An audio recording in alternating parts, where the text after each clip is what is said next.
Hoje vamos falar sobre uma das ideias mais desafiadoras e também mais libertadoras que existe dentro dessa jornada. A compreensão de que aquilo que fazemos contra o outro, na verdade, fazemos contra nós mesmos.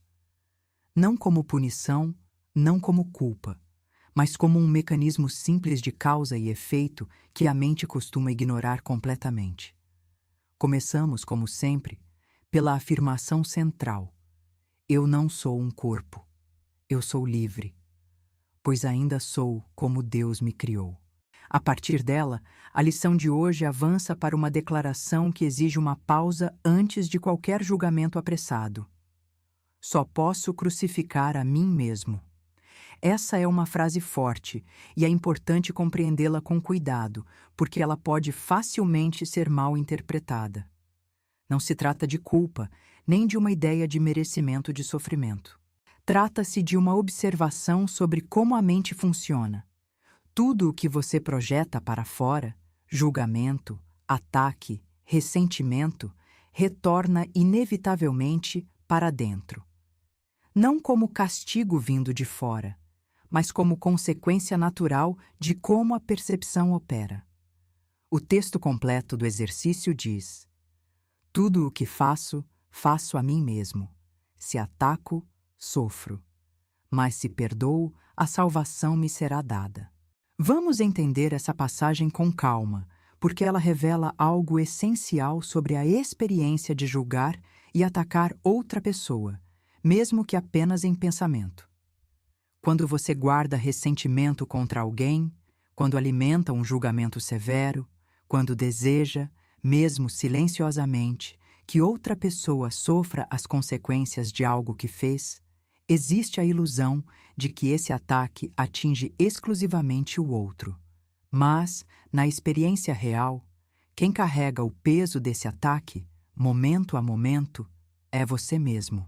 O ressentimento ocupa espaço na sua mente, consome sua energia, tensiona seu corpo, rouba sua paz.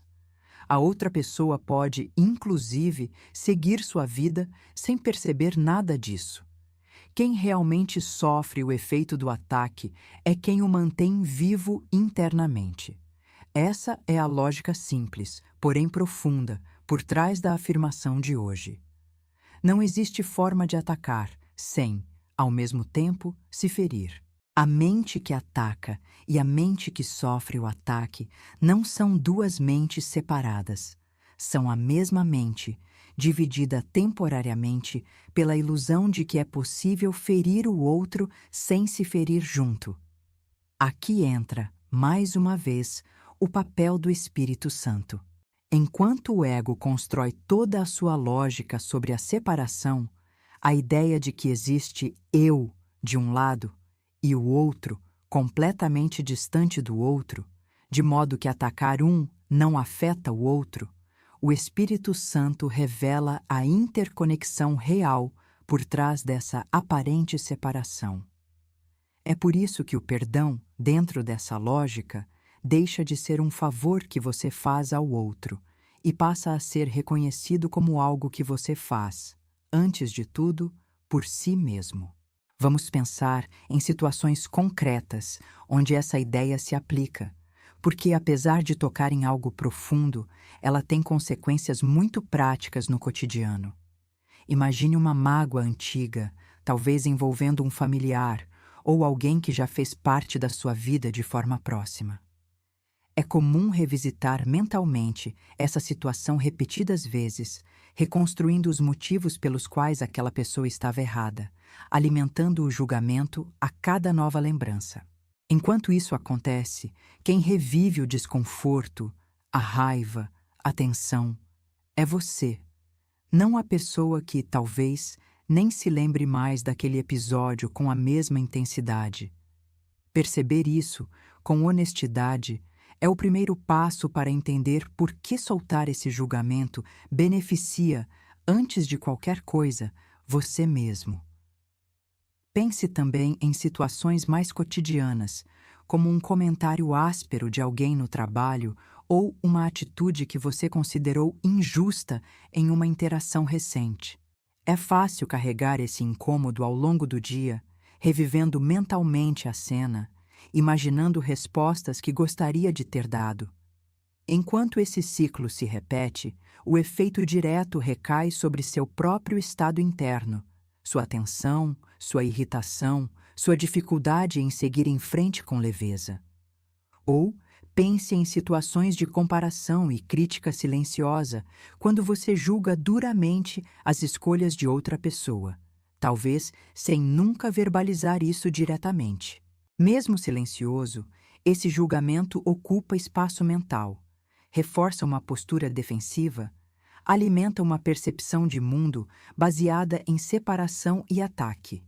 E, mais uma vez, quem sustenta esse peso é quem o mantém, não quem é julgado.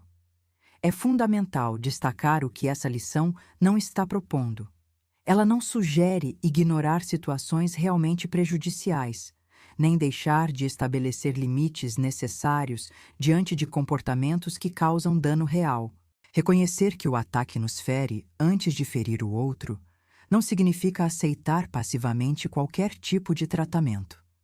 Significa, sim, escolher conscientemente não alimentar o ressentimento interno como reação padrão, buscando outra resposta possível diante das dificuldades reais da convivência.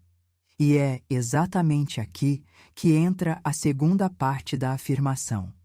Mas se perdoo, a salvação me será dada. O perdão, dentro dessa lógica, não é um gesto de generosidade unilateral direcionado ao outro. É, antes de tudo, uma libertação para quem perdoa. Ao soltar o julgamento, você não está isentando comportamentos inadequados de qualquer consequência prática.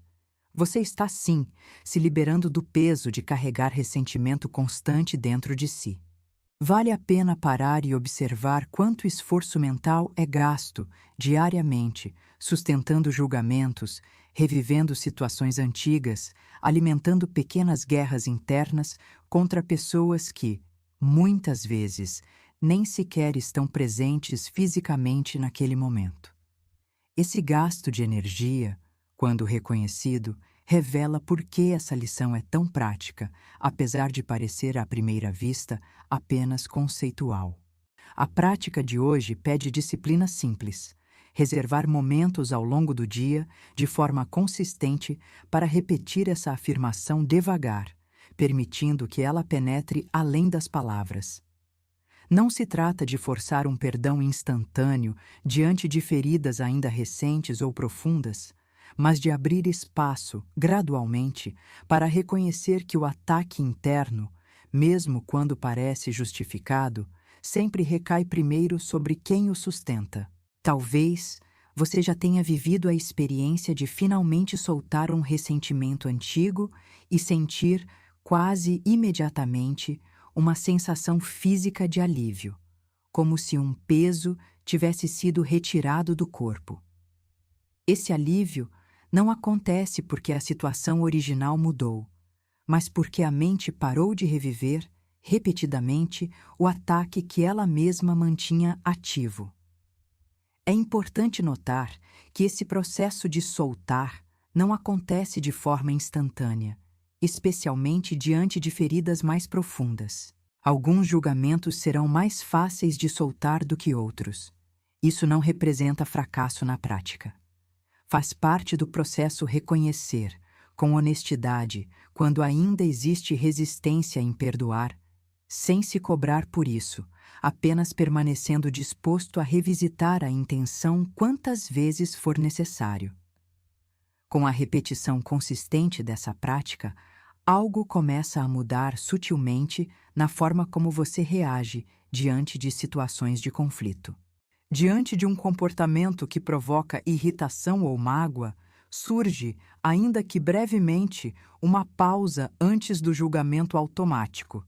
Será que sustentar esse ataque interno realmente me beneficia ou apenas me mantém preso? Essa pausa, por menor que pareça, já representa a lição sendo colocada em prática. Fechamos essa prática retornando à afirmação inicial. Eu não sou um corpo. Eu sou livre, pois ainda sou como Deus me criou. A lição 216 convida a reconhecer que todo ataque sustentado internamente retorna, antes de qualquer outra coisa, para quem o mantém vivo, e que o perdão, longe de ser um gesto apenas voltado para o outro, é, na verdade, o caminho mais direto para a própria liberdade. Muito obrigada. Nos vemos na próxima lição.